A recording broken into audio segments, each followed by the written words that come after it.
சுகாதாரம் பேணுவோம். உள்ளத்தின் கதவுகள் கண்களடா, அதன் உயிராயிருப்பது உடம்படா. சுத்தத்தை நாமும் பேணிடுவோம், சுகமாய் நாமும் வாழ்ந்திடுவோம். ஆம், சுத்தம் சோறு போடும், சுகம் குளம்பூற்றும்.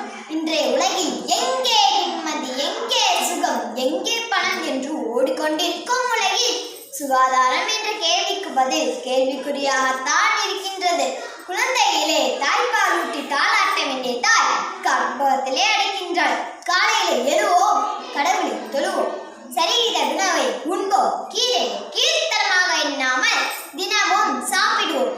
காலில் செருப்பு அணிவோம், நகங்களை வெட்டுவோம், கழிப்பறையை காட்சி